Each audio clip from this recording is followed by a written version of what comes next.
I'm Mark Seifter. And I'm Linda Zeiss Palmer. And this is a special Dragon Week episode of Arcane Mark.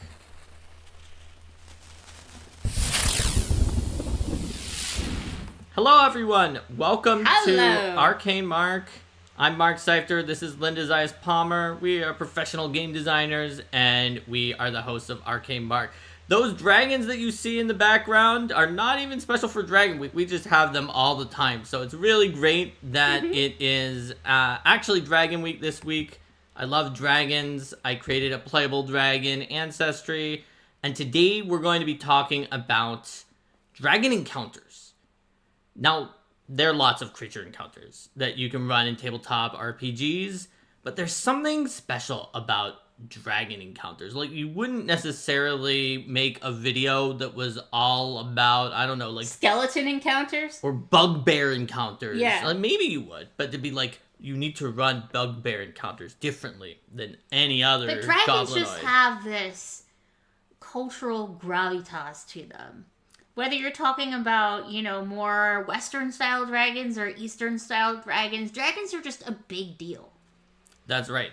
And so, because of this, there are several failures that sometimes occur in dragon encounters. Now, these failures don't make the encounters bad or terrible or anything, at least most of the time.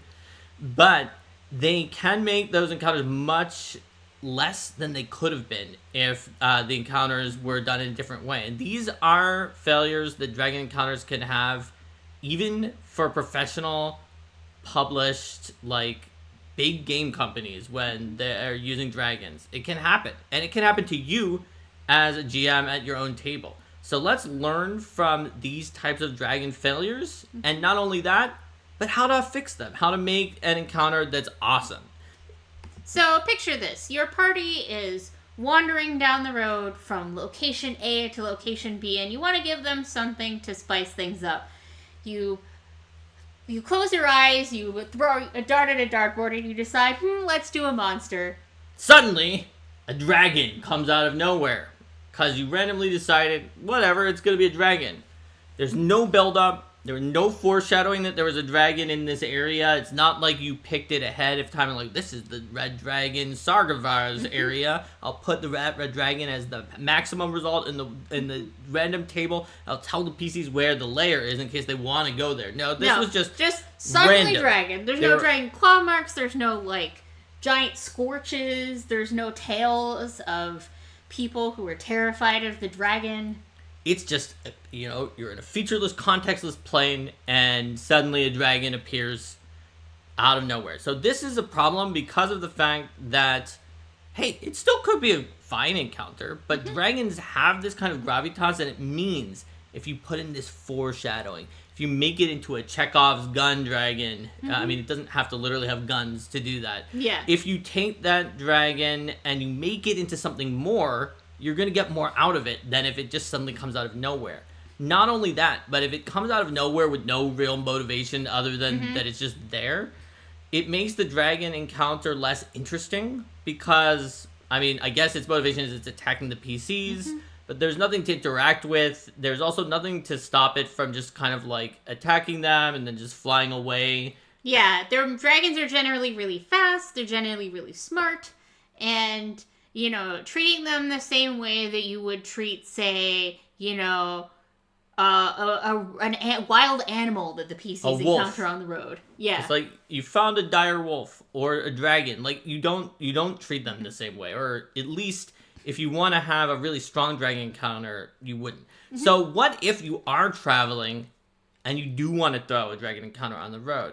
Well, we've given some hints about what to do there. If you put some foreshadowing in advance, or if, let's say that the PCs, I don't know, they're guards for a caravan, and the merchant's we're going into Sargana's, the Red Dragon's domain now. But fortunately, she usually, doesn't do much more than snatch a sheep or two from the local fields.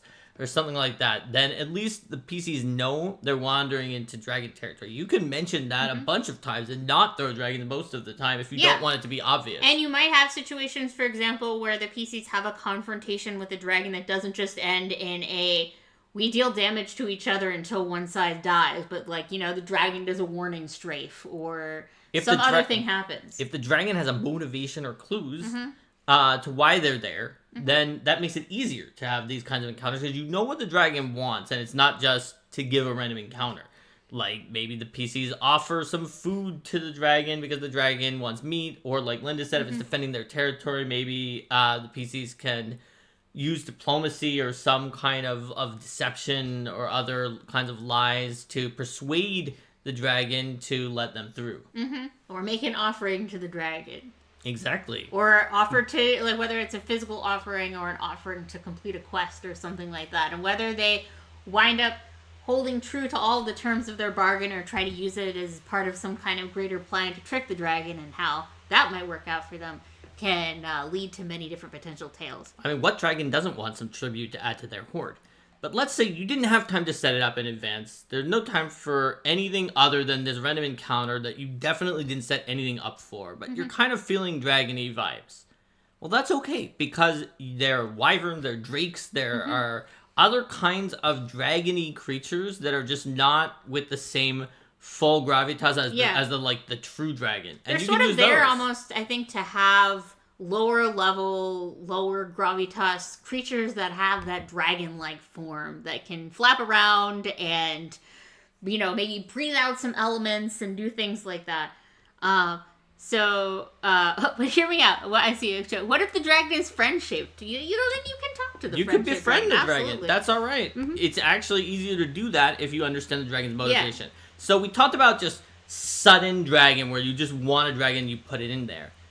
That's something that sometimes happens in published adventures. Here's one that actually also happens in published adventures. Or I might say doesn't happen in published adventures. Well, yes.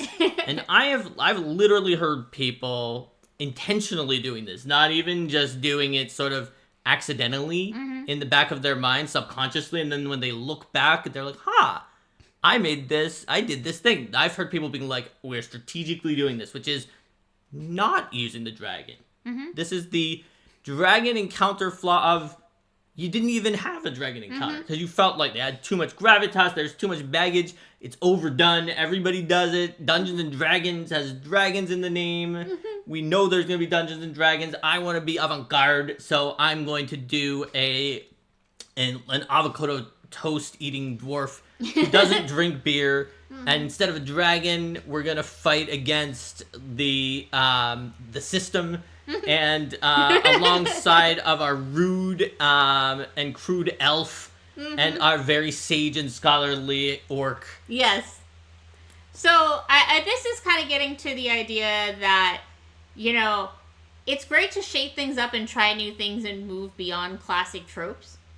But that doesn't mean, you know, that you can never have these classic stories. And in fact, there's often a lot of value to exploring them, you know. You can have the classic plot where the princess kidnaps the dragon and you have to save the dragon from the princess. Or was it the other way around? I don't know. Either of those seem interesting to me.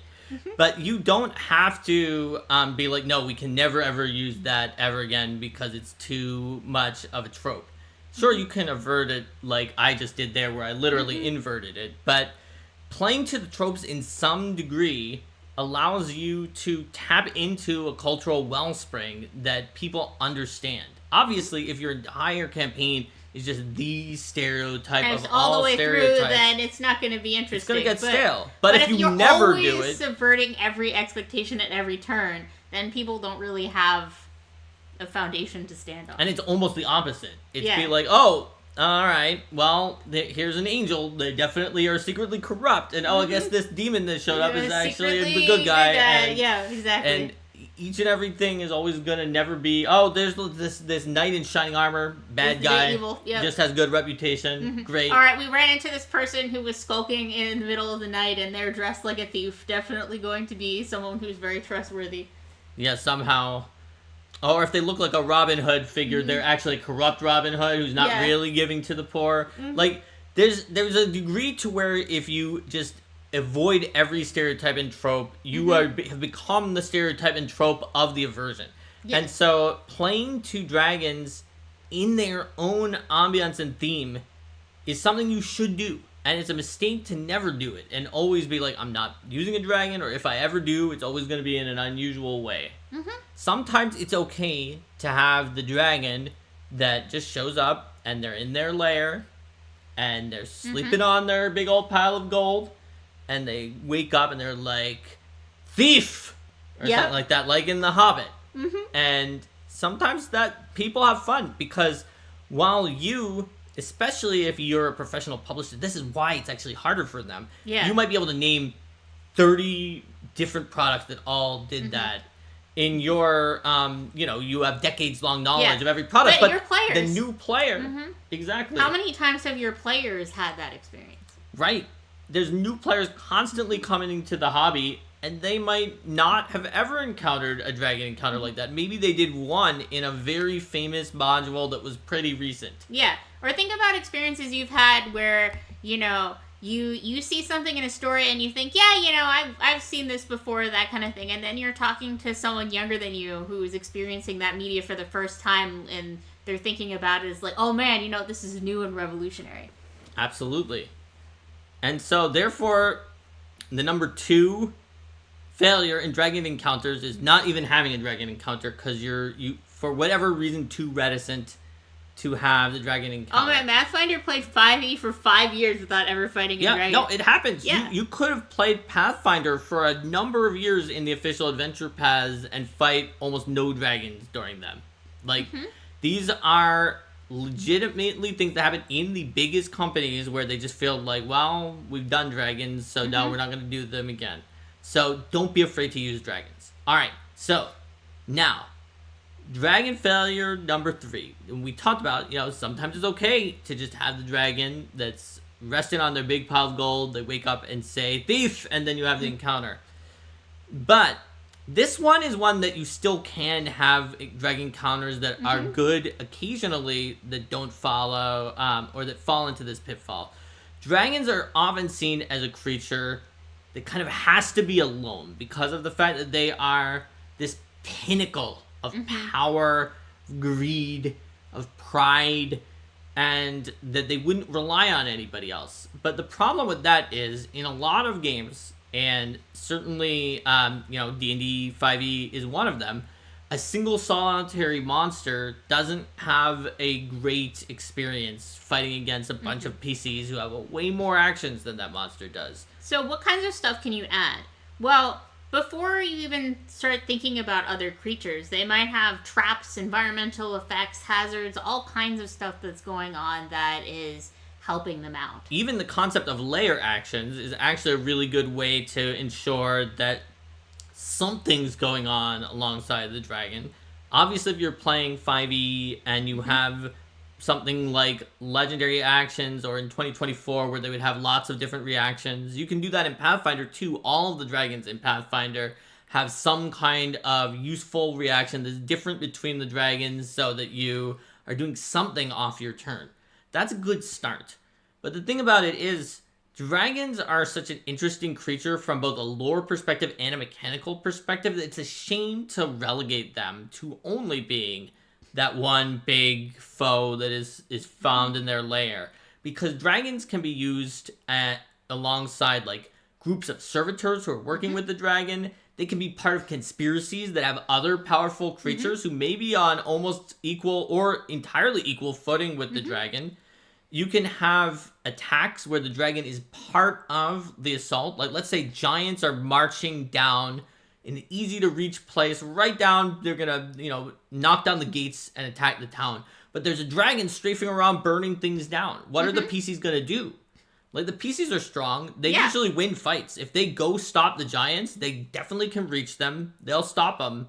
But the dragon's gonna get to burn a bunch of things, whereas chasing a fast-flying dragon, that's going to take a lot of effort. They might be able to scare it away, but will they stop the giants? Is the it can raise questions for the PCs, and for you as the GM, as you start to think about that sort of thing, is the dragon an ally of the giants, or is the dragon being opportunistic because they see a chance to gather treasure? Right. Or are they like, they're two factions that are counterbalanced to each other, but they have to be careful because if either of them gets too weak, the dragon's going to come in and finish off the survivor? Absolutely. And then the great thing about that is, if they said, okay, this dragon is too fast, we're not going to be able to chase it down without putting lots of resources on it, we need to stop the giants, the fact of the matter is, when you see the aftermath of the battle and what the dragon has done, it feels more to the players like, okay, this was earned. We stopped the giants. They didn't do anything, but these things that got burned down, that was a consequence of our choice. Whereas if you just like while the players are gone, a dragon burns down the town, they're like, oh, well, we couldn't do anything about there's that. Nothing we could do about that. I guess you had that happen while we were gone.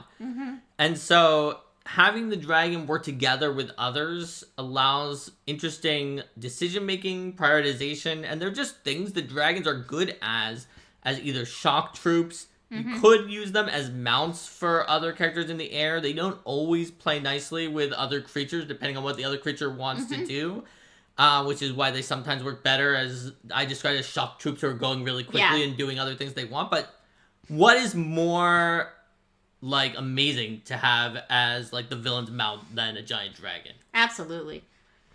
And, you know, you might have a situation where the dragon is an ally of the PCs, and then the PCs kind of need to think about how difficult is it to retain a dragon as an ally, really. And how did they get that dragon as an ally? Did they make a deal with the dragon? Are they deceiving the dragon? Are they a legitimate ally? But is the dragon deceiving them? Right. Maybe they're a legitimate ally, but they're very high maintenance. And so you have to be like, is it this is really strong, but is it even worth it for all I have to do? It's like, this dragon is really powerful, but this is costing us so much treasure. So, essentially, in this third pitfall for dragons is that they can get kind of shoehorned in, but they are very versatile in what kind of roles they can fill. Just remember that whatever it is, to avoid the pitfall from the first one that we described, and not have the dragon just kind of like suddenly, with no sort of gravitas or build-up, just kind of comes out of nowhere. Because they are, even if they're just part of the enemy's plan, or one of the conspirators, they have the ability to have, just like dragons have a frightful aura or presence that can scare you, they have this ability to change the tone of the campaign.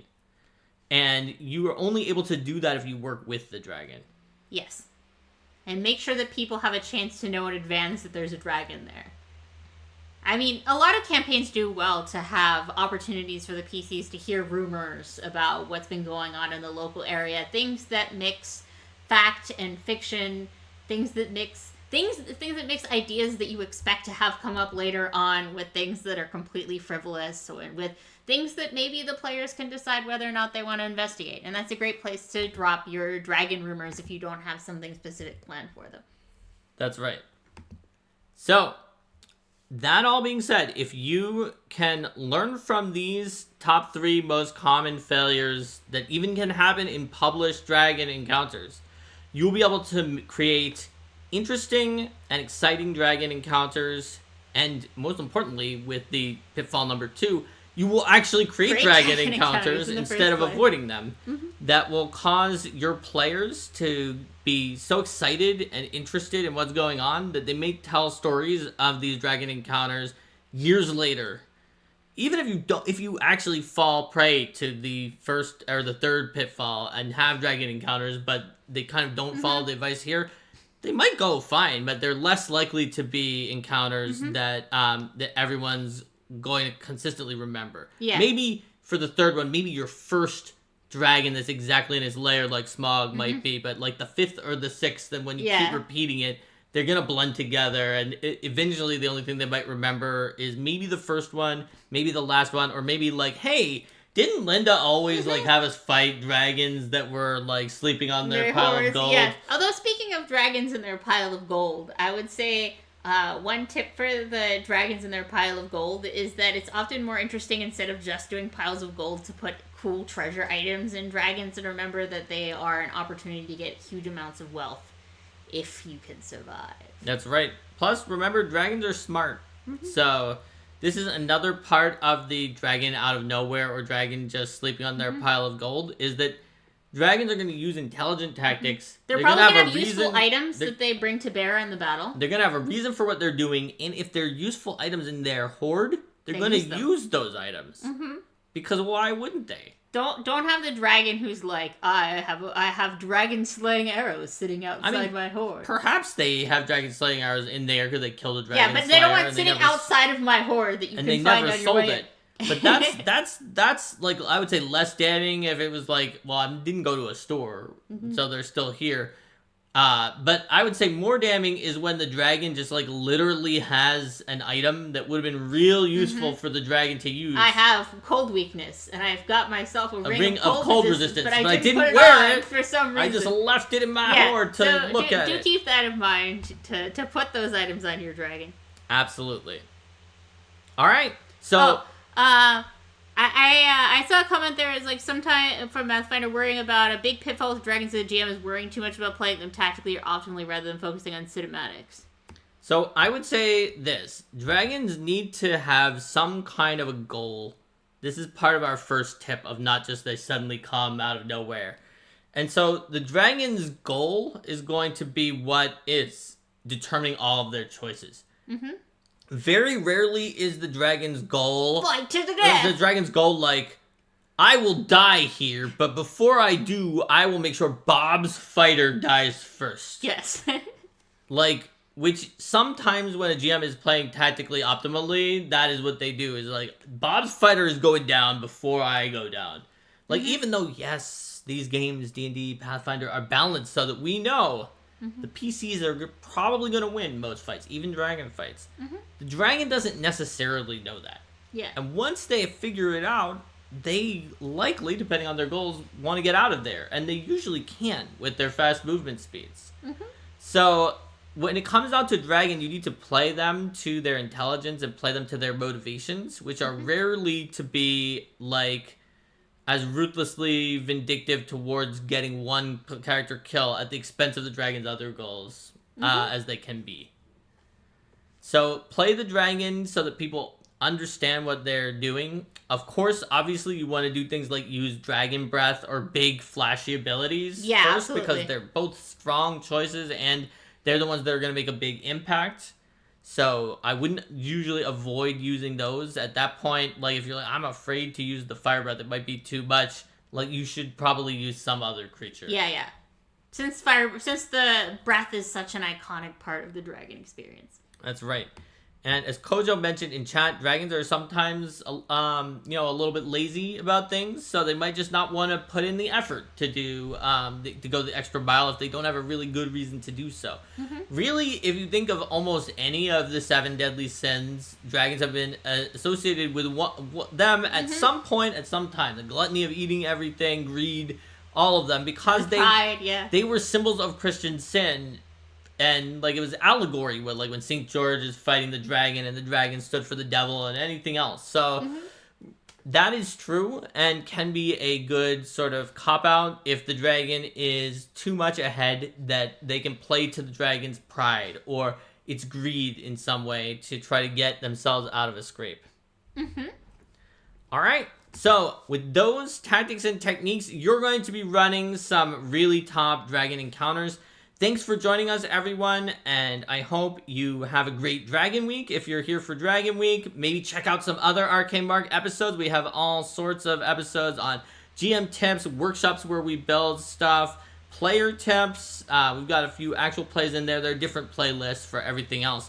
Please like and subscribe if you're interested in this kind of content and more. And if you're really interested in supporting us, then we always appreciate it if you want to join. All right. Thanks, everybody. Take care, everyone. Bye. Bye.